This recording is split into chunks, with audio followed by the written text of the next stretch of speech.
Hey, family, if you've been looking for a way to grow, heal, or just pour into yourself while you're on the go, listen up. Audible has something special going on right now. For a limited time, you can get Audible Premium Plus for just 99 cents a month for 3 months. That's access to thousands of audiobooks, podcasts, and exclusive series that feed your mind and strengthen your spirit, all for less than a cup of coffee. Here's the best part. When you sign up through the link that's in this episode's description, you're not only investing in your personal growth, but you're supporting Rise and Thrive. Tap the link below and start your Audible journey today.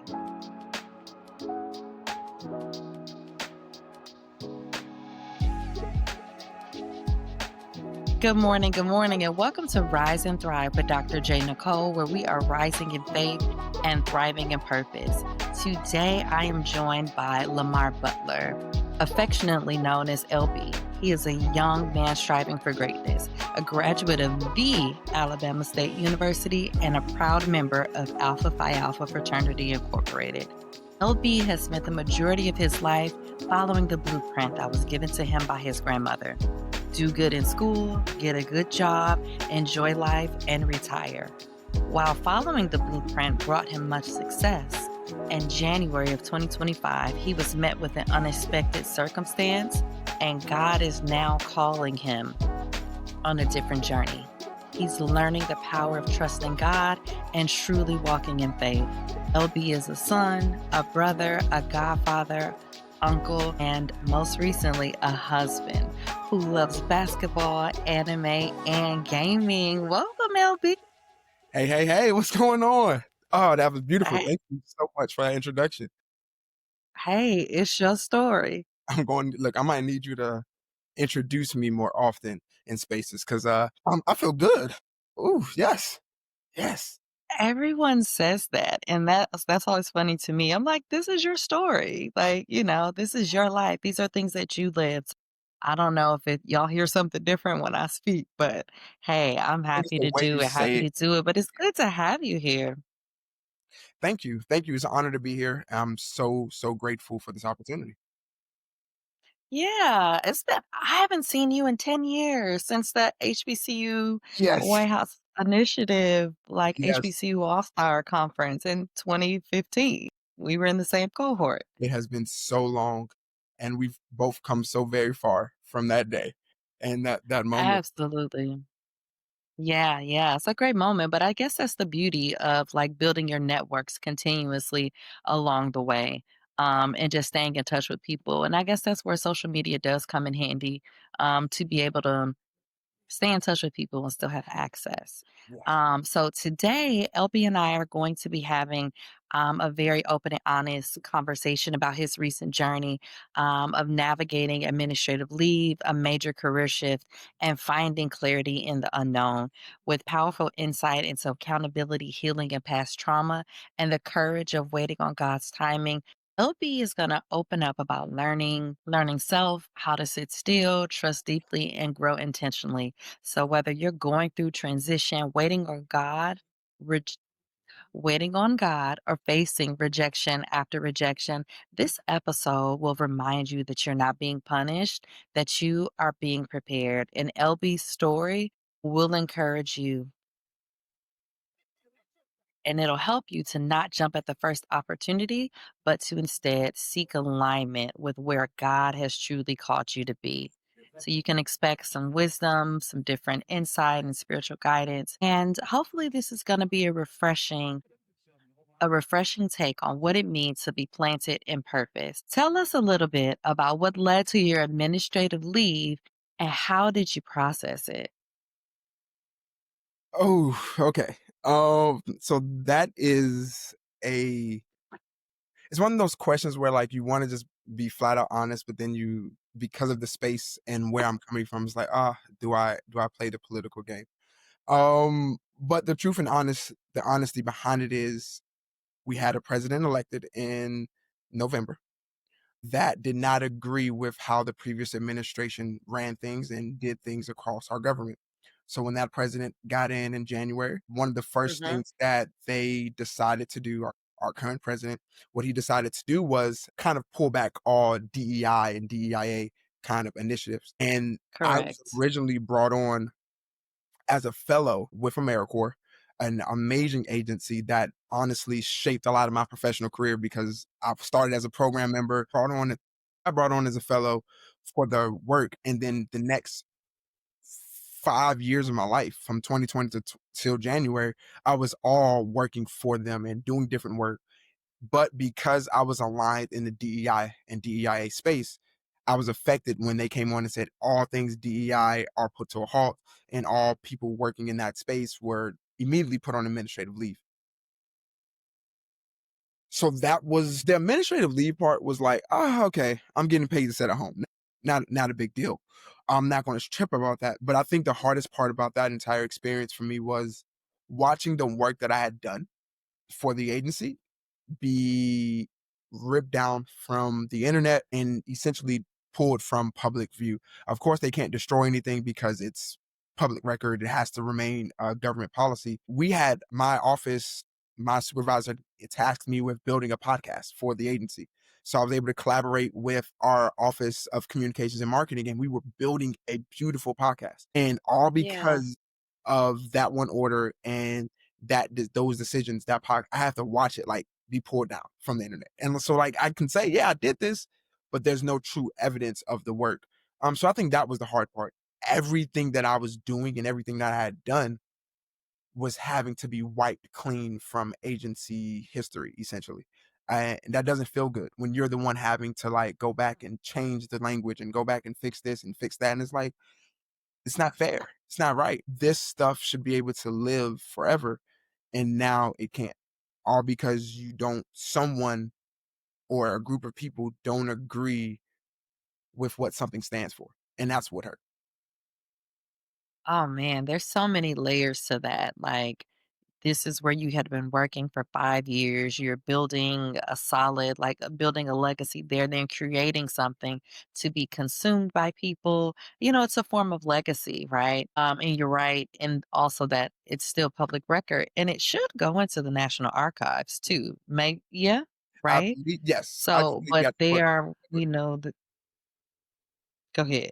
Oh no, I just think we have to pull it from the public. So I do believe it goes to the archives. Yeah.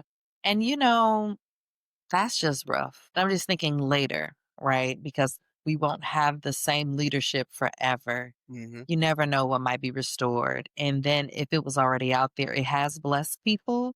But just to feel like something is being torn down, that's awful. That's awful. So when you talk about that, right? Like, and a lot of us, we pour so much of ourselves into the work that we do. How were you able to separate your identity from the position, from what happened with the administrative leave? Like, how are you able to separate that? Because we are programmed in society that like it's what you do, right? Like go achieve, like even the great advice that your grandmother gave, right? Like to do those things and then something happened that's directly against it. So how do you maintain a sense of self and identity separate from that? Ooh, can't lie. I lost myself for a period of time. Okay. It's not feeling like part of it was, oh, I've come so far, let me enjoy some of the fruits of my labor and just not stress about things I can't control. So wanting to just numb myself to the pain I was actually experiencing by trying to enjoy and give myself this instant kind of gratification. But then also this simultaneously feeling like maybe I'm not as good as I thought because why am I the one that's getting Mm. pushed out? Right? Why is it that I don't get an opportunity to continue to work? What did I do that was so wrong? Right. And because you have colleagues and peers and others that are going through some of the same things, but it's hard not to say why me. And that Yeah. was a period of time like why me and trying to numb that and just it is what it is. Life will go on. So while dealing with those two kind of conflicting spaces, but also in space that can live together, I also started to find that there were the things that I was doing in my role were not because they were Hmm. designed for the role, but they were designed for me. Okay. Sound like purpose loading. So it was really it became like talking to my mentors, talking to, Mhm. my work mom, talking to those, colleagues that I had the opportunity to work with during my time at AmeriCorps and, like, really just bouncing ideas. Because again, we're all not all of us, but many of us are experiencing some of the same things. Some of us are jumping ship and finding jobs quickly, others are trying to hold on and see what's gonna happen, but everybody's experiencing this shift together. And my mentor Yes. was just telling me how I got my final promotion before, the administrative leave. He was reminding me how I interviewed and reminding me how I stood for and I was able to explain what I did, not, how a team did something, but the work that I was responsible for, the work that I had impact on leading. And so that started reminding me, oh, wow, Lamar, you were never supposed to be doing outreach work in that role. But because you were good at connecting with people, because you understood how to share the AmeriCorps story, because you were able to break down the programs and help young people understand their options, it became something you were able to do. And they believed you had a supervisor that believed in you. So remember your talents, remember your skills, remember your gifts, because those are going to be the things that make room for you. And that started to shift me into a space of, okay, God, what am I actually supposed to be doing? Like, I don't want to have anything taken away from me. And again, I'm tired of doing things and building things and having things, and someone else is always having the final say. It's not me. It's always someone else that has the final say. God, it needs to be me, it needs to be you. No one else in between. If you not saying it and I'm not saying it, I don't want it to be moved no more. So how do I get there? What do I need to do? And he's slowly revealing things to me. And that's Mhm. how I've separated myself, reminding myself of the gifts that I have and the talents that I have that God's given me to show up and remind, like, it's not the role. You were not fit for the role. The role was fit for you. It becomes a difference when you start to understand that I can do anything. And so I'm no longer just interviewing to fulfill a role. I'm actually trying to see, does that role fulfill me? Does that role fit where I'm going? Does that role fit what God has called me to do?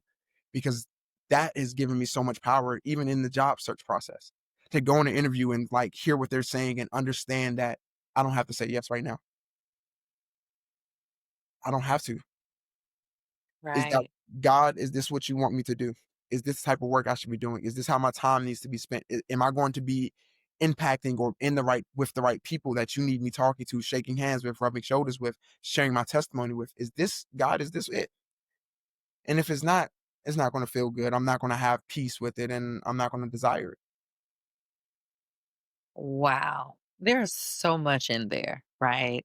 So I could hear like your journey to acceptance, right? Like, because it's a form of loss that you went through, right? And I also hear how you went from like your identity being up for grabs and in the air to really getting it back grounded in God and how God answers prayers. Like, and it doesn't always look like what we want or what we think Yes. because his ways are not our ways. And as you were just talking about it, and you're like, why me? And what did I do wrong? That's what the enemy wants you to think that it's you because I personally believe that it's always a lot of this is about identity crisis because if the enemy can confuse you about who you are and whose you are and why you are, Come on now. he can have his way with you. He can have his way with you. And so this is the danger when we tie what we do to who we are, right? Mhm. Mhm. Unless we're literally operating a purpose with God. And even with that, depending on our personalities and if we start to idolize it, that can become a thing too. But we're not going to go down that rabbit hole. Um, But exactly. So there was a pruning, if you will, because you feel like something was taken away. yeah. But if you want to do what God wants you to do, He does have to move things. I was literally sharing with a client yesterday. I looked out my window and I was like, just like looking at the leaves, and it just made me think of transition. Mhm. Every single year, leaves fall. The leaves have to fall in order for them to make their full transition and prepare for the next season. Can Mhm. you imagine trying to hold on to all the leaves? God is trying to take things away, not to punish you, but to make room. And there's so many things that look like they're dead, Mhm. barren. desolate, but we just can't see what's happening on the inside. Mm, That's mm. you're in that. So like there's the pruning, the falling away of the things, but also our gut listen, how do I want to say this? Because sometimes I can be very funny and relatable with God. And Ooh. I'm like, it just makes me think about where I think it was a conversation that Denzel Washington and Jamie Foxx were having. And Denzel was like, I'm gonna round away. I'm leaving here with something, right? And I feel like that's how God is with us. You are not going to leave empty handed. While you obviously felt like there was a stripping away, you didn't leave empty handed. Mhm. You had an opportunity to prepare and practice. You're like being built for what's coming. So I've also had the lived experience where things that seemed completely unrelated have come into this moment, me being able to do what I'm doing here with you, are skills that I got to practice and hone and sharpen in other periods and other seasons of my life. And I was like, whoa, God, like it didn't seem like it was anything. And so for you, to get here to this space now where you're in your authority and you're like, God, if it's not you, if it's not me, then I don't want it. Mhm. And that's so powerful. But sometimes we have to have those stripping away moments to bring us to that. And obviously that's Bible, right? All things work together for good for those who love the Lord, to them that are the called according to his purpose. Come That's on, Romans Romans 8:20. 8:28. Yes, that is Romans 8:28, and sometimes we can't see it because 'cause we're in the flesh and the body, and our bodies, we're not good with pain. Mhm. We're not good with discomfort, we're not good with embarrassment, we're not good with any of those things that are fleshly, right? We don't like it, and so we will try to hold on to things, and so, man, I Imma let you talk some more. So, what did you learn? What have you been learning more about yourself during this time? Because 'Cause I'm just excited for you, and I could just keep talking about all the stuff that I'm hearing that is gonna be amazing. God is God is really working, and He's proving all the prayers for wisdom and knowledge that I've asked for since growing up. He's showing me how He's giving it to me, and a lot of it, He's like, "Son, the lesson I tried to show you, you weren't attuned for. You weren't in tune. You weren't ready for it. But now you see it. Now you understand it, and now you're ready to digest it." Yeah. So it's what I learned is that though I was really smart, really intelligent, and really talented, I wasn't mature enough to take in certain types of food and certain lessons that God was trying to teach me. Oh, yeah. And just like a baby can't be born and give fried chicken off the bone immediately. That stomach can't process it. Baby can't chew it. It's a big problem, right? So what I've learned is like all the things I want in terms of some of the material things in life and some of the, I want to live this way. I want to have this thing. I want to be able to do this for somebody. I want to be able to do this for somebody. All these things that I desire, God's like, those things come with certain trials, certain tribulations, and certain journeys and certain lessons. Son, you aren't ready. Like, as much as you think you're ready, as much as you want to puff your chest out and say, "Oh, I can do it. I'm the man. I'm this." Son, all right. I'm protecting you from this thing that you're really not ready to go to war with. If God Yeah. had sent David to war with Goliath before David fought the lion and the bear, David would not have had the faith to understand that God's got me in this moment. So Listen, there were small unshakable. moments. There were smaller moments that God has had to take me through in terms of my own accountability. Like, hey, I remember sitting and talking to someone who I looked up to as like a mentor, and we had like a prayer session. We had a prayer session. We had a moment to really help me find direction in my life. And it was like, go to law school. That was like very clear, vivid. I need to be preparing for law school. I need to make that shift. I need to be doing Okay. everything to take that step. Walked away from that conversation, walked away from that moment knowing this is exactly what I need to be doing because it was something I always wanted to do. However, when I walked away from that moment, yeah, I started studying. And then, that moment, that feeling, that invigoration of like, oh, God's giving me clear direction, that passed. because now I have to go through the training process of preparation for what he's trying to bestow upon me. And training isn't Yeah. fun. Training isn't beautiful. Training isn't what people look at and go, wow, you're awesome. They look at the final performance. And so God taught me that I wasn't ready to hold myself accountable to the training to get to the dream and to the vision because I didn't do the work. Because I said, God, 2025, let's go to law school. Let's go ahead and start law school in 2025. Well, God positioned my life perfectly so that I would transition out of my job with AmeriCorps and into law school in fall of 2025 because I prayed for it and I asked for it. But the problem was God upheld his end so that I could do it in 2025, but I didn't uphold mine. So when 2025 came, I wasn't ready to step into law school. Let me tell That's you what, something. The chills that I'm feeling, the way you're describing his timeline and how you being so raw and real right now, that he set it up. it was perfect. It was perfect. And he sent the reminders. He sent the, how it says, and but I will knock on the door and continue to knock. I had an intern in my when I getting in my role. I got really close to one of our interns, and she is now in her cell year. She started her second Yeah. year of law school. She started the process while she was still interning for us. The studying, the applying. So it was a constant reminder of Lamar. This is where you're supposed to be going to. We even had conversations about it. Like it was a constant reminder of Lamar. This is where you're supposed to be going to.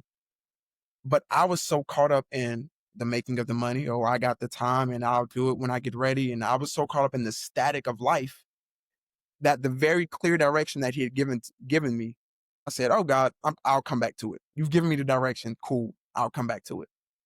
And Ooh, so now here I am in this space of like, okay, now I got to really learn to listen and trust. And because I'm about to go through, and I know I'm experiencing something that is unnecessary because he told me a long time ago what to do. told you what to do. I So also hear that he's also giving you a second chance because this is time to study again. If you want to retake the LSAT, like yes. that's how great God is. He's like, okay, since you want to be disobedient and drag your feet and think you got time, Mhm. watch this. You're going to learn to listen to me. And I'm going to be graceful, give you mercy, or be gracious and give you mercy. And you got time to study. Yes. He's awesome. And and every vision that he's given me, everything that I once saw and everything that I wanted to do, he's saying like, you can have it all, son. You can have it all. But you're not going to get it until you do. You have to be disciplined. You have to be willing to sacrifice. You have to be committed. The things that you lack, the things that you never wanted to learn, the things that you never wanted to really do, it's going to require that of you. You've gotten this far because you were that good. But if you want to get further, you have to become better. It's not going to work. Every new level has a new devil. Every new level has a new obstacle. Every new level is going to require a better, new, more developed version of you. Middle school ball and JV ball are not the same. JV ball and varsity Not ball the are not the same. same. Varsity ball and D1 ball are not the same. D1 and NBA are not the same. You may be the best at that level before, but when you get to the next level, you have to climb that mountain all over again.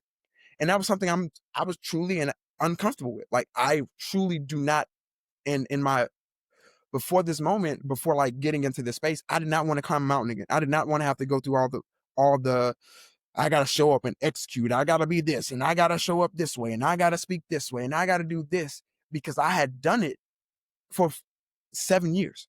Before I got to AmeriCorps, I had already started that process with Teach for America. Before I got to Teach for Hmm. America, if you want to talk about college, I was in the process. And so, no, God, I don't want to go back into the valley. I don't want to go back down there because I climbed this mountain and it feels good to be up here, finally. But what he had to teach me was that, you know why you're tired? You know why you're exhausted? Do you understand why you don't have the energy you need, the focus you need to go to the next mountain? Because there are no nutrients up here. I need you to go back into this valley Hey, come on. nutrients. You got to go back. You got to go back and get filled up. You got to go back and be restored. You got to go back and grow some more. You got to go back and get everything that you lost climbing up here. You got to go back down there and get it because you're going to get more this time. Your capacity to carry the nutrients has increased. What you can now carry up this mountain is a lot more than you could carry the first time. So now you can go up a larger mountain because you've gained the capacity to take more with you. But you got to go back down there. You got to go to the valley to get it first. You got to go back down there. So that's where I am. I'm in the valley experience of regaining the nutrients, regaining what it's like to stay focused, regaining what it's like to be disciplined, regaining what it's like to be consistent. And I'm being able to do it now with a different perspective, a different understanding, and still being able to juggle the challenges of life. Oh my goodness. I was just talking about the valley and how nobody wants to be there. Like, we don't want to be in the valley, but when you look, it's so green and lush and beautiful, and everything collects and gathers down there. So it's Yes. important to go through the valley, but there's valleys in between the mountains for a reason. This is for you to climb. So it's so easy to think of it just literal because it's lower. And it's like, no, this is the valley before your next mountain. And I love everything that you've been saying about like, this is preparation. You gotta replace, you gotta, replace you get the nutrients, the nourishment. This is a season of preparation. It really and truly is. And you're going through God humbling you, maturing you so that you can actually go into these spaces, be effective, belong, and be impactful. Yes. He's working out any type of arrogance that could get in the way. Mm. And what we have to learn along the way, because I think in our minds, the way society programs us, like you get to a certain point, you're not supposed to have to do this type of stuff. You've already done it. We've already gone through it. Yep. When the reality is, you have to go through it, an iteration of it over and over and over again. And then that's what we're doing by ourselves, what we're doing by ourselves. But when we are working with and really collaborating or allowing God to lead us, right? Well, we collaborate with Him, I guess, right? Because He's the creator of it and He makes the rules. But we just have to be willing to allow that fine tuning to happen. That's just like instruments, they have to be tuned. Mhm. Yes, it might have been the best whatever instrument, but if it's not cared for, if it's not maintained, if it's not tuned, it's not going to be able to play when it comes time to perform, and it can sound awful. And he doesn't want that for us, because especially when you're representing him. So it's easy to just see it as something negative when no, God is He's setting you up to do some serious work. Setting you up and protecting you. Yes. And we don't know it because sometimes what we think is punishment is actually protection. Like, no's are really and truly redirection. So let me ask you this. What did some of this radical accountability look like when nobody was watching, when it was just LB versus LB? So part of it is making sure I get up, and at first it was just open my Bible app, just open that app up, open that app Yeah, up, I see you be active in there. open that app up, read that daily verse, go on with my life. You know, that it started off as that just because I want to build a streak of reading the Bible, but the radical accountability became when no one was checking me. Do I go deeper than just reading that first verse? Okay. And then it became, I'm going to read the verse, listen to the video. If you know the Bible app, it has the video that explains the verse and gives a brief testimony with it. Then it gives you a passage to read, and then it gives you a prayer. And so it was like, okay, we're going to go through this whole refresh, this daily Yes, refresh. love the daily refresh. You love it. So it's like, go through that. Then it became, oh no, this is not enough. I need to be reading scripture. I need to really be reading it. And now it's, oh, I want to get through the Bible in 365 days. So I started that in January, and I'm almost done. We're almost back in Same. January, and I'm almost done. And it's exciting because when I hear things now, even though I can't say, oh, I can tell you the exact verse and chapter. No, no, no. But these stories are no longer unfamiliar to me. The Correct. problems with the Elisha and the Elijah, like those problems that people have of not knowing these are different people, they're similar names, but different people. Like I can tell you Nah, they're different. Like I can tell you certain things because I'm reading and I'm understanding. But with that, it's also the accountability of attuning myself to now get God's revelation. Because I've started reading more, because I'm intentional about the time I'm spending, God's able to show me things in the Bible that I wasn't able to see before. I can say I was sitting in I was sitting in class with the youth of the church, and we were talking the story of Samson. And if you know Samson's hair, the Delilah, everything, just showing that story. And I was like, and God revealed to me how Samson, not only was he a judge, but he was a foreshadowing of Christ because he was Mm. betrayed for silver. He sacrificed himself to free Israel from the Palestinians. And, it was a lie that set him up. So it was like there were so many congruencies between what we were reading and studying in this judge of Israel and Christ. And it's like, yeah, this is the type of stuff I can show you when you read and walk with me. I couldn't show you this before because it wouldn't have made sense. It wouldn't have made No, sense. But now you see it because you understanding Christ is not just this one figure in this one moment in this one time, but you're starting to understand how the whole Bible points to him. The entirety of the Bible points to Jesus Christ. I couldn't see that before. It's like, oh, it's just a history book. Oh, it's just a story book. Oh, it's just this, it's just that. Nah, it's the testimony of Jesus Christ to show you that you are who you are before you come into this world and long after you leave this world. You are who you are. And everything about it is going to lead to what God wants from you and for you. Because everything in the Old Testament, no matter what they tried to do, no matter what they said, led to Jesus Christ having to be here. Everything in the New Testament, no matter what they did, no matter what they tried to, led to the fact that he's coming back. And this is why we need to do certain things. And so the radical accountability really started to challenge me in how I walk, how I talk, how I behave in God's image. And no, I'm not perfect. God is still working on me. There are still things I we do that, don't know all of this. I know I probably shouldn't. It comes natural. Cursing and other things, it comes natural. But then you start to fight it and you start to, as my grandmother's reminded me, you have to deny the flesh and feed the Yes, spirit. and die to yourself daily. Yes. So all this accountability is refocusing me. When I don't want to go to the gym and I'd say, oh, I'm gonna just sit here and play the PlayStation for the next 10 hours. Nah, get up, champ. Sorry. You know you got something to do. You know your body needs to move. Sorry.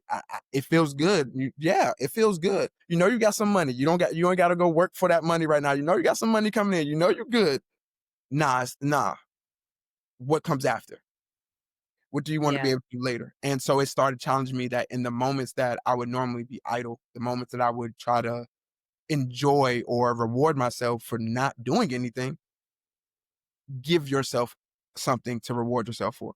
Go work out, go hit that mile run, go to the gym, go play basketball, go read a book. And the challenges of not always doing it for super long periods of time. But if you don't read, challenge yourself to read 10 books a day. Not 10 books, 10 pages a day. Read 10 Yeah. pages a day. And then you just get into this habit and it's like, oh wow, I actually want to continue reading this book. Now I'm at a really good part and I don't want to put it down. You thinking about it in between. Yeah. Exactly. So now it's just these small things. The radical accountabilities just started doing this, finding and forcing yourself to do the little things. Do the little things Oh that man. add up to the big ones. That was so powerful. Like, and there's so many layers that are in there.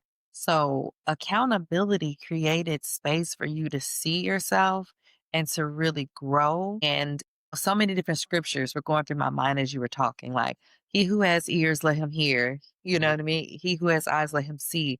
Then I'm also thinking, well, my sheep know my voice. And how are you going to learn the voice of God if you're not in the book, if you're not in his word? Yes. That's what's going to feed your spirit, right? And these times, like we really, I don't think, or maybe I'm just late to the party, but I don't know if people realize how much every day we are really fighting for our spirits, that we are engaged in spiritual warfare and we don't even know it. And it's so simple or may not even recognize it. The amount of time you spend scrolling, attention, distraction, that's the enemy. Like you said, the video games. It's easy to do that. Binge watching things. Now, sometimes we do need a break, but think Yes. about how people literally they just get lost in it and then they procrastinate.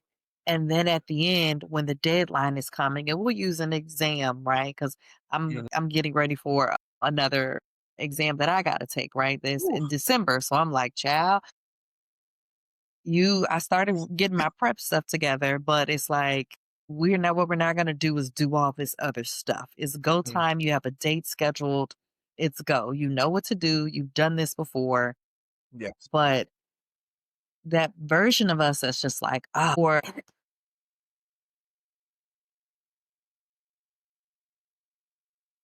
that version of us that's like, we good here. We could just stay where we are.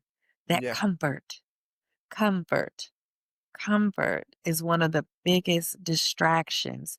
It's one of the since you were just talking about books, is the antagonist, right? To purpose, to growth, like one of many. But like we're going through that every single day with what we give our time to, our energy to, and the number of hours we lose on things that are not going to give us a return on investment. Yes. Yes. And I love that you see that. And you're talking about building those small habits because people, they want to see instant, quick stuff. And if it's not fast, then they don't. When all you got to do is do 10, 15 minutes a day, like 15 minutes a day, that's 1% more than the day before. That's it. 15 minutes is 1%. We can all do anything for 15 minutes. And just think about that. 1%, 100 days later, you are 100% better. 100% better doesn't mean you went from playing like a middle schooler to playing like LeBron James, but you are 100%, you are twice the player you were, or you are twice and then you just keep compounding. Like Chris Yep. Paul talked about this idea, he called it stacking days. You just keep stacking this Okay. in the days. And every time you miss a day, you reset. It's like you're resetting yourself. So if you don't want to reset, you don't want to have to start over. You don't want to have to get that skill back. So you just keep stacking the day. Some days you might put in 2-3 hours in that thing because you just have the time, you have the passion, you have the energy. Then other days it's like, I'm gonna do it for 10 minutes because I know I gotta touch it.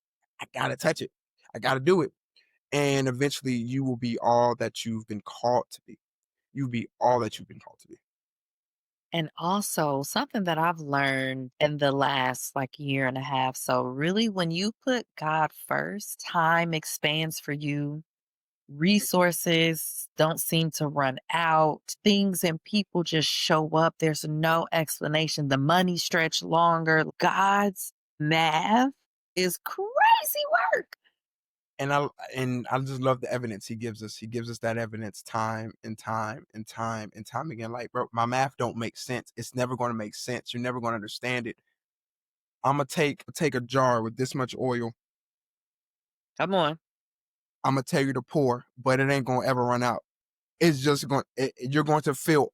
Hey, you go borrow every jar, every vessel you can from your neighbors. Go borrow it. Don't let- And it's going to, and like his math is so crazy because sometimes we get caught up on the physical manifestations of his math. But it's like, Yep. no, no, no, no, no. I need you to see this little bit is you. This little bit is you. This the little bit of gifts you think I gave you, the little bit of resources you think I gave you, that little family you don't like that you think I gave you, those little friends you got that I gave you. That's all that is. And now I need you to pour. I don't need you to worry about how much I gave you. You're worrying about we be worried about the wrong thing. God be like, y'all is worried about all the wrong stuff. Here's what I gave you. Now pour. Don't I get it. They say don't pour from an empty cup. Okay, cool, cool. Not an empty cup. You're not empty. Obviously, it's still coming out. You're not empty. You keep telling yourself you're empty, but it's still there. And that's the God's math is bewildering because it's out of us. I'm filling you and I'm not going to stop. Ooh, You keep feeling empty and you're pouring from an empty vessel because you keep going away from me. But if you stay connected to me, the source. I Abide. don't turn off. There is on and off switch to me. There is no vow that There's none of that. I am a living water, unending spring that's going to bubble over every time. I'm so full that I am constantly bubbling over. So stay connected so that you are never not full. That be our issue. Like, I ask my pastor all the time because my pastor does amazing work, and he is all like, I be talking like, Doc, your schedule is just every day. Every day, Doc doesn't sit down. And I'm just like, how do you do it? And we experienced like a very traumatic thing as a church family. And even in that moment, like, I'm asking him, how do you stay strong? How do you stay filled? How do you like just show up for your people being the pastor? Something that I tell people, I understand, I'm not ready for that. But he's like, Doc, I don't leave from God's presence. I'm always in his presence. I'm always at his feet. Like, he's always with God, because that way it's not his energy, it's not his oil, it's not his strength.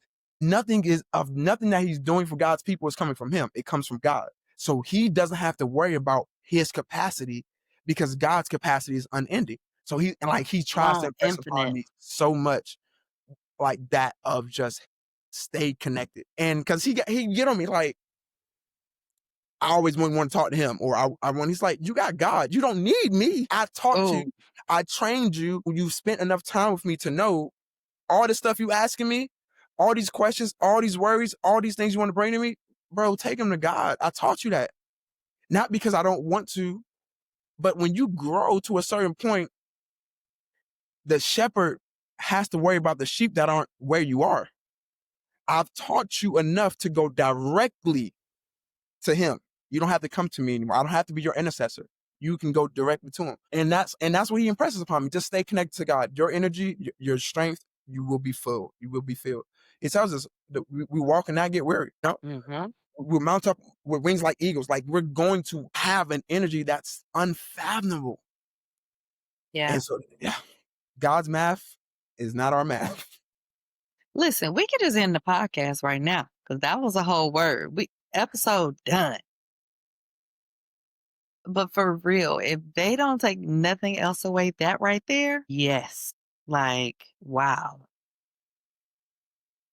But I'm gonna keep us moving because we could just stay in that. And I know there's so much more richness for you to share. So, what mindset shift or shifts help you to reframe the rejection of being put on administrative leave, being a high achiever, especially?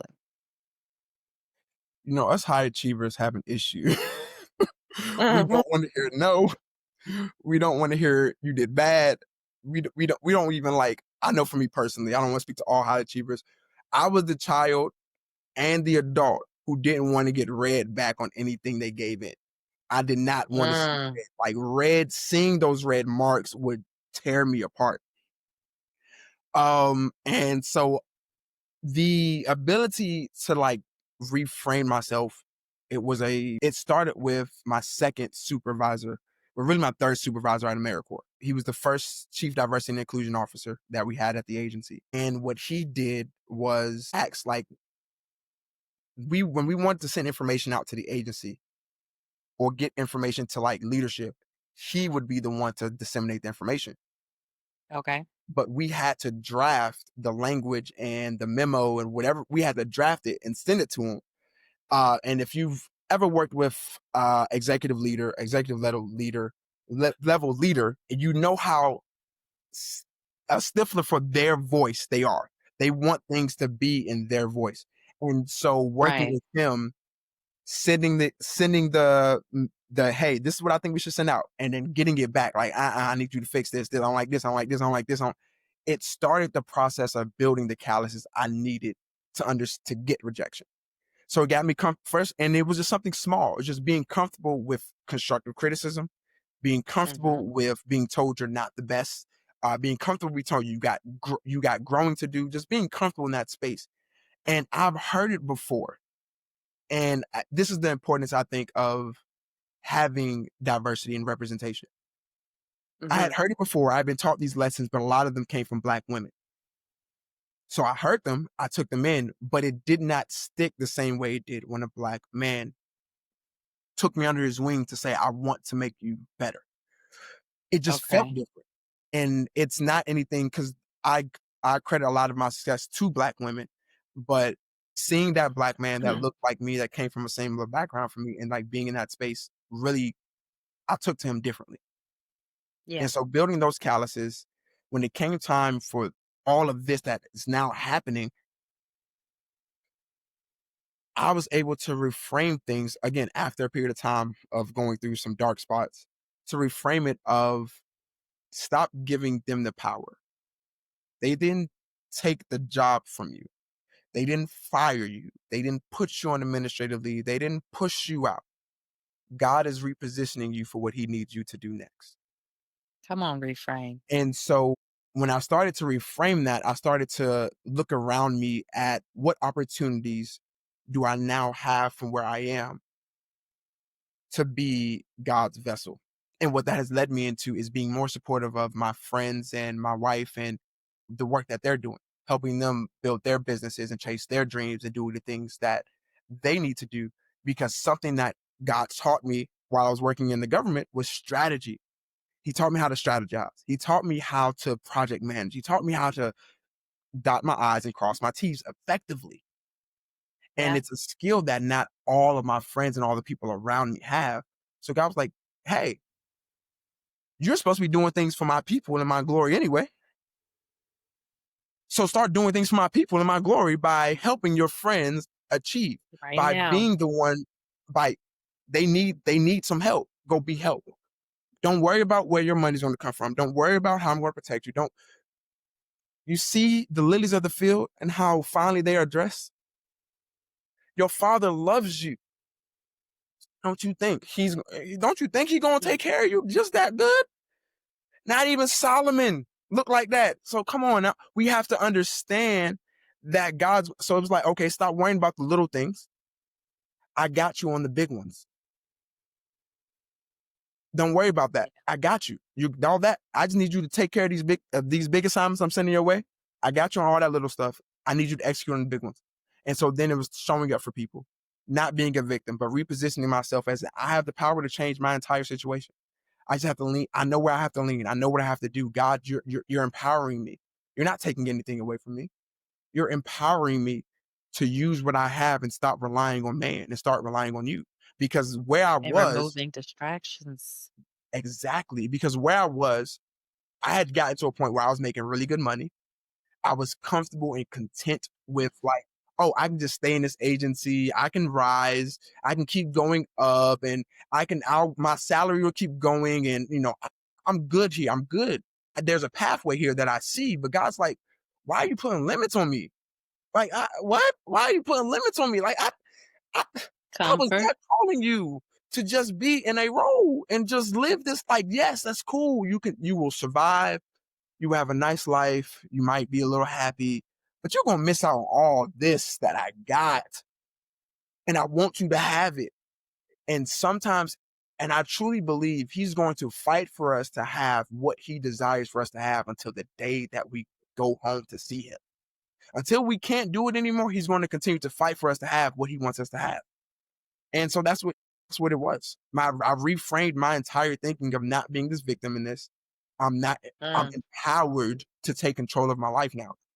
I'm empowered to really use the knowledge, the wisdom, the understanding that he gave me and not just coast, not just continue to rely on this paycheck, that this agency that was created for man to do man's work, to be what man is called man to be. That's not where I wanted you to be. But you went there and you got complacent when you were just supposed to go there and use it to go somewhere else. But you went there and got comfortable. yeah. So yeah. It's common for us to see a place where we can be, where we plant ourselves in a place we're not supposed to be.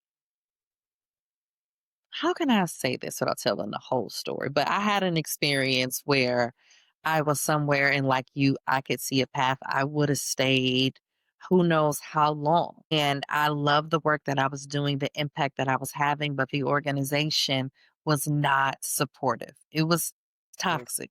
It was a mm, toxic environment, but I was doing amazing work. and the impact that I was having. And I'm just like, yeah.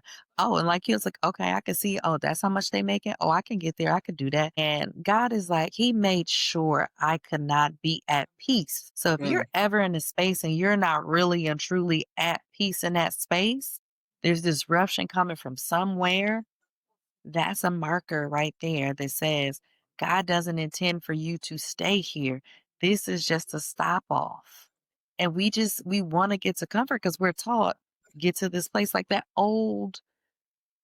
advice your grandma gave you, that was the goal. That was what people did mm, in prior generations. That's what you did.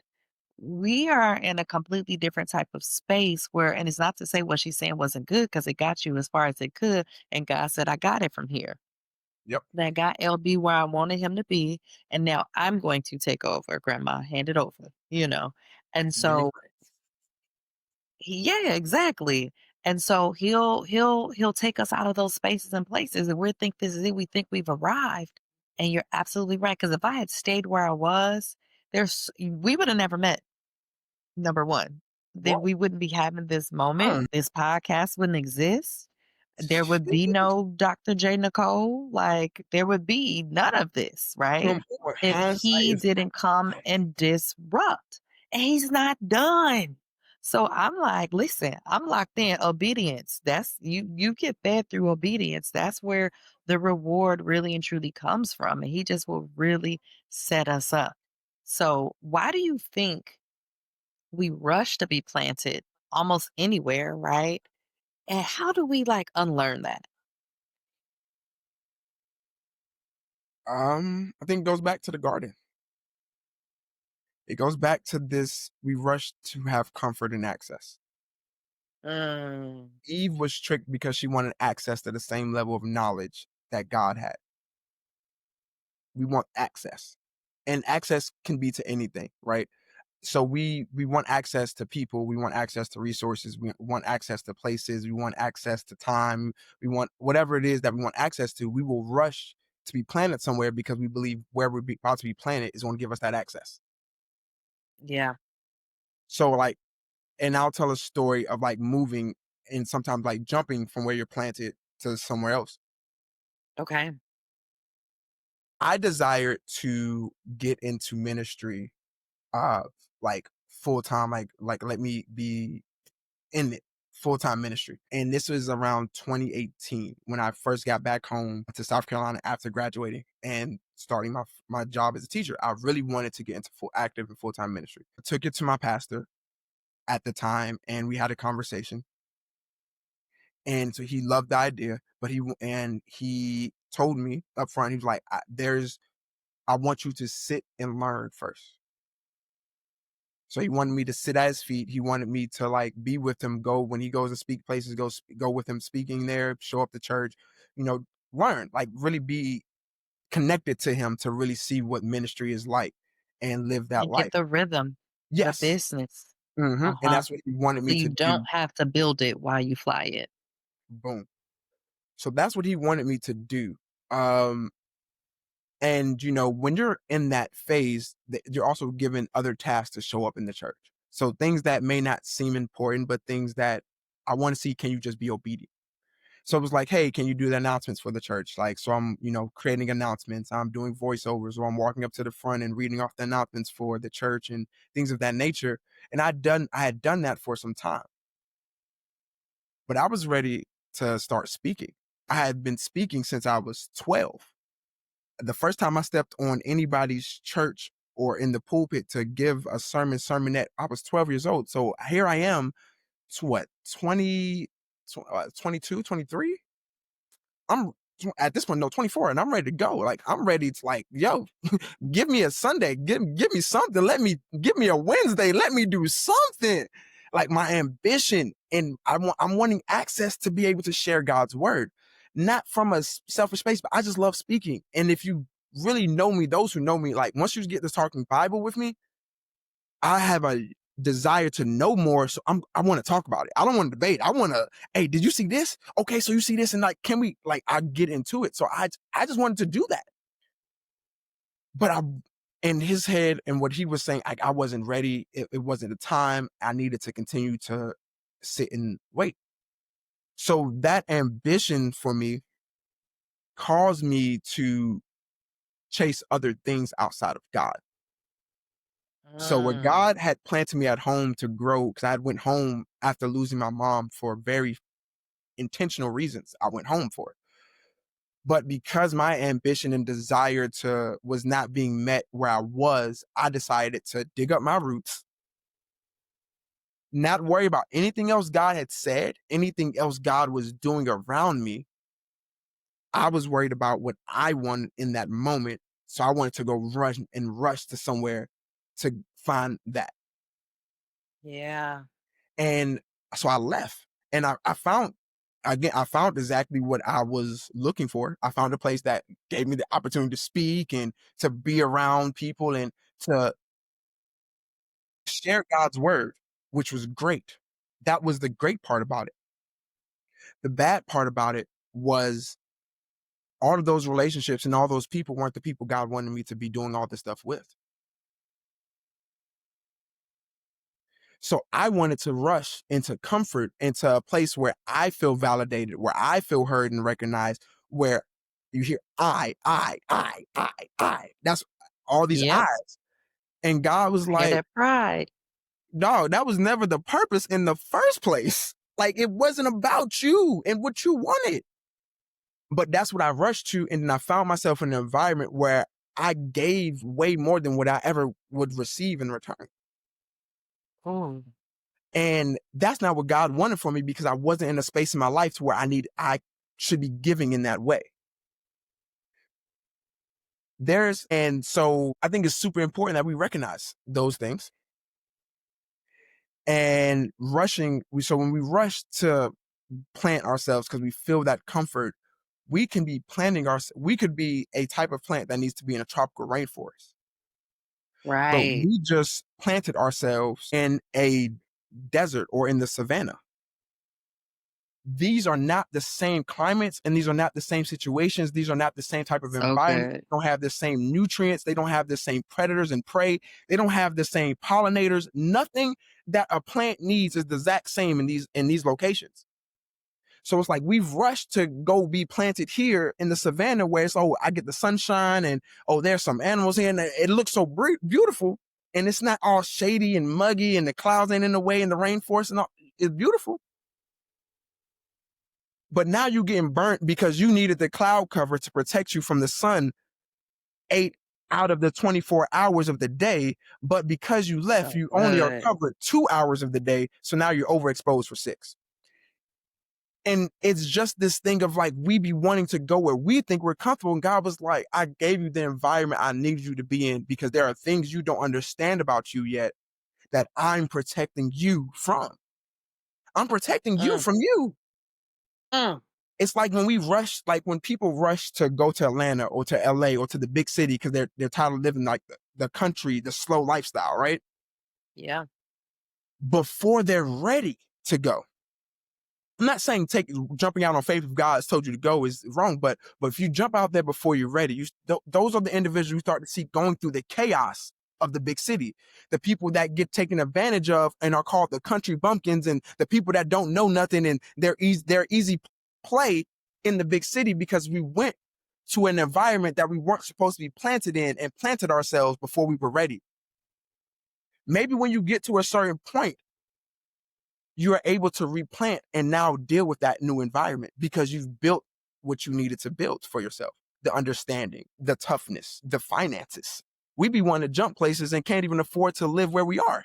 But now we want to go to jump and live in a higher tax bracket. Why are you Okay. doing that? And God didn't tell you to take that risk to go there. God said, hey, I need you to move from this place to go here. Or he might have just said, I need you to move from here and I'm going to show you where I want you to go. But we said, I don't like the idea of you showing me, so I'm going to pick where I'm going to go. And so Mm. we set the destination. And unlike Abraham, we don't just leave and say, God, show me. We say, God, this is where I'm going. Now I need you to align Help with that me. plan. No. Yeah. So I can talk about that all day because it's literally my lived experience. clearly I can have you back because I'm like, there's so many other questions I want to ask. And I was like, how are we already at an hour? Like for real. And what you said, it just made me think about like that's how the enemy comes in. And so my minister, he reminded us, he was like, Satan only got three tricks. And Mm, so of course we automatically thought kill, steal, destroy. And he was like, no, lust of the flesh, lust of the eyes, and the pride of life. Any mm, of those things are going to any of it is going to come back to those 3 things. that is good. Yeah, That, and I was like, but it's plain, it's written, but it was just like him just dropping it. I was like, yeah. Anytime we want to do or we're trying to get ahead of God and don't want to wait on God, lust of the flesh, lust of the eyes, pride of life. mm, mm, mm, They all mm, gonna fit under there. So those are the ways that he gets us. And he'll have you in your mind saying all type of stuff. They don't get it. I'm too big for this. That's pride. oof, I ain't go to school for all this training to be up here reading no announcement. talk about it. We'll start. Listen, we will start telling ourselves all the things that we are too good for. When if it's for God, there's no way to be too good for it. And you're supposed to do everything as if you're doing it for the Honest. Lord Himself. And then He literally tells us to do the stuff, then we don't do it. Or we think we got more time, we want to do it on our time. Mm, So, what message do you have for those who feel like they're being benched by God? And how practical ways to kind of like help them while they're in this benched or waiting season or preparation season? mm. Okay. I think I want to answer that first with a story. Um, Okay. uh, Jalen Hurts, Hmm. who is now, we know, a Super Bowl winning quarterback, was benched during the championship game in 2018 because he had a terrible first half for Alabama. Okay. So he was benched, and Tua comes in. Tua saves the day, brings them back, wins the championship. Jalen Hurts plays backup for Tua, and then eventually goes off to Oklahoma and then gets drafted to the NFL. In a moment where you are all lights are on you, all eyes on you, this is your moment to shine and bring home a championship. Jalen Hurts, for all intents and purposes, in that moment failed. He came up short. They were down 13-0, and his coach put him on the bench. Jalen Hurts at that time was not ready to lead a team to the championship. 6 years later, after making it to the Super Bowl and losing, Mhm. again, you're not ready. The time was not then. He had not quite shown himself ready to win. There was something missing, whether it was on his team, whether it was in his leadership, whether it was in him as a person. There was something else missing that get them over that hump. Because I've made it to the championship, but somehow now I still can't win. And who knows? Who knows? Jalen Hurts might have had flashbacks to that championship game in 2018, and that's what stopped him the first time he got to the Super Bowl. I'm still being held back by that time I was benched, and my time is now.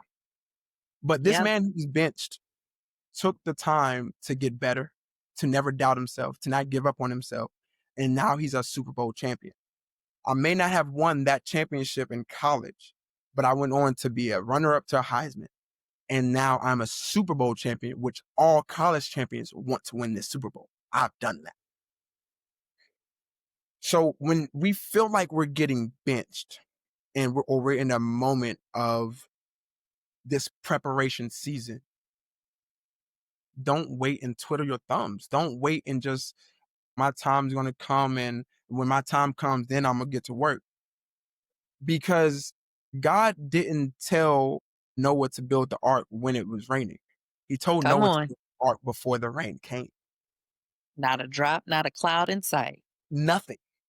So we have to be preparing ourselves for the opportunity and the moment that's going to give God all the glory in that big bang. We don't know when that big bang moment's going to be. That's not for us to know, Ooh, but it's for us to be prepared every day. We can talk about the 10 virgins who had oil in their lamps and were waiting for the prince to come. 5 of these virgins prepared and understanding that things may not happen the way I think, so let me bring a little extra just in case. While the other 5 said, oh yeah, things are going to go exactly as planned. The prince is I'll going to just show borrow up. some oil. But the problem is, God does not always go according to our plans. That there's a delay, there's a holdup, there's a redirect. And so when that happens, you don't want to be caught with no oil. So we got to be prepared. We have to do it. So if we know, and I'll talk about this on my podcast that's coming, it's going to be dropping Come soon, but on. talk about like, if we really are going to have faith in this dream that God's given us, wherever that vision may be for us, then we have to every day work towards it. Whether we see it actually happening and coming to fruition right now or not, we have to know that God's going to show up. God gave Joseph a dream that he was going to be above his brothers and be at such a high position when Joseph was very young.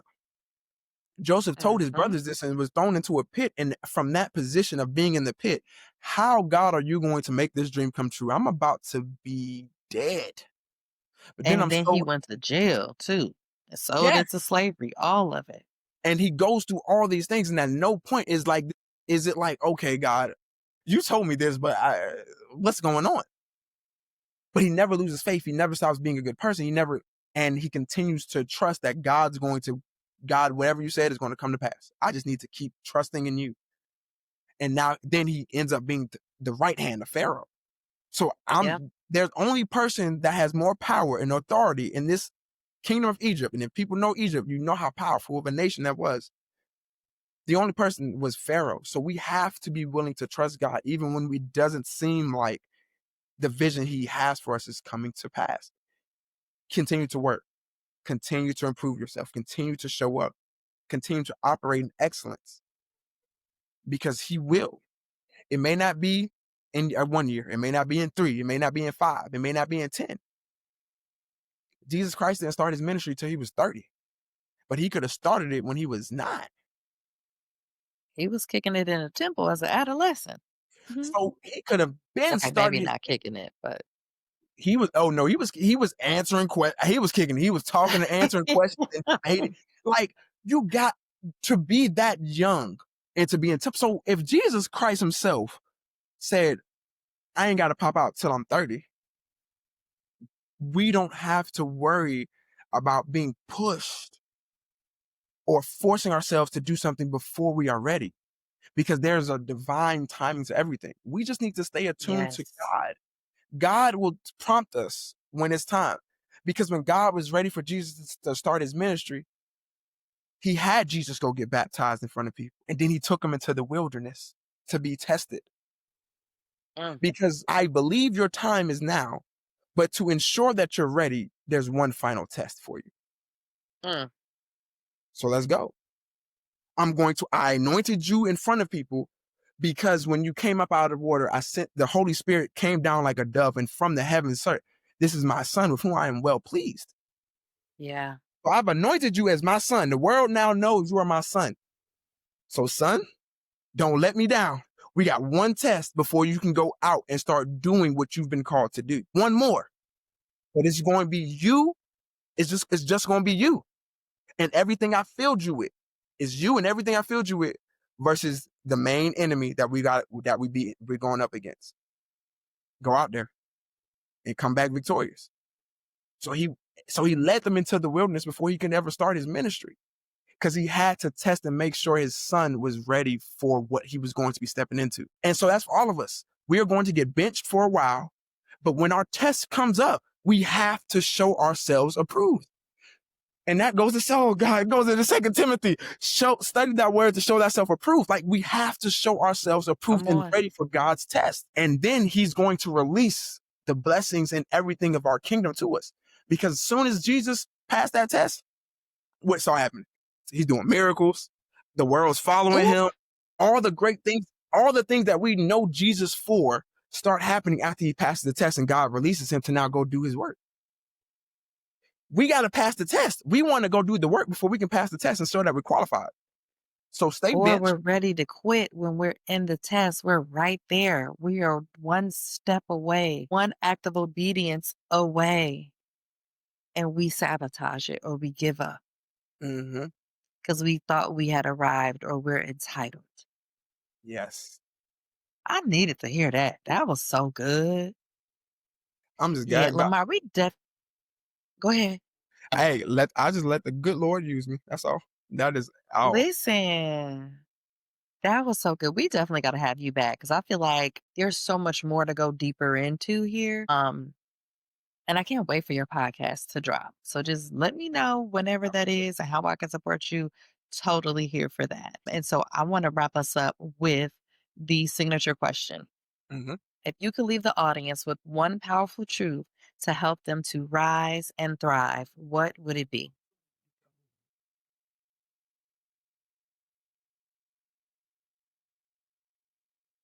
Faith is the substance of things hoped for, the evidence of things not seen. And hope stands for healing, being optimistic, finding your purpose, and enduring. So you need to heal from the past and all the things that have hurt you. There's tons of stuff that we've gone through that's hurt us. We have to heal so that God can truly show us where we need to go. We have to have an attitude of optimism because it allows us to not see life from the victim mindset, but see life as I'm empowered to take control. And everything becomes an opportunity and a lesson to learn. We want to find our purpose because I truly believe that all people are given the purpose to love. So we're given the purpose to love everybody around us and to act in love. And once we begin to do that, God unlocks the purpose that is unlocked by our gifts and our talents. So until we love, until we move in that space, God is never going to truly allow our gifts to make that room and tap us into something else. So we have to move in purpose of loving others and we have to endure. The swift is not to the strong or the quick, it's to those who endure. It is to those who are willing to go through the fight, to go through the struggle, to hold on when it gets rough, when when it's dark, they're still there. Those people are the ones God can truly use because then they're willing to share their testimony of endurance and how He came through. So if we can last and hold on until that very last second, God will show up all times. So if you can hope and remember that faith is the substance of things hoped for, and remember to always keep hope in your life, everything would be all right, and God's always going to be there. All right, that was a word. Thank you so much, LB, again for just gracing the Rise and Thrive audience today with your wisdom and your lived experiences. And I think you just gave so many good examples that can help people break it down. So, like, some people are in different places of their journey and they do need someone in between to give them a metaphor or an analogy to really help them to digest it and create that thirst and that hunger. And so I just pray that it touched who it needed to touch in this moment, whoever's watching, whoever's listening. All right. Well, audience, this is where we're going to shift to you. I want you to reflect. What vision have you held that wasn't fully aligned with accountability or healing? And next, I want you to take action and journal on one area where rejection may be God's redirection. I want to leave you affirmed. I am not behind, I am being positioned. God's plan for me is still unfolding, and I am worthy of the wait. So if this conversation challenges or affirms you, share this episode wherever you're consuming. Please leave us a comment, a 5-star rating, and join the community of people that are rising in faith and thriving in purpose by subscribing for this podcast, so that the platform can continue to grow. Be sure that you check out the merch at www.evolvedrdrnicole.com. I want to thank you again, LB, for joining us, and thank you all for tuning in for another episode of Rise and Thrive with Dr. J. Nicole, where we are rising in faith and thriving in purpose. Take care.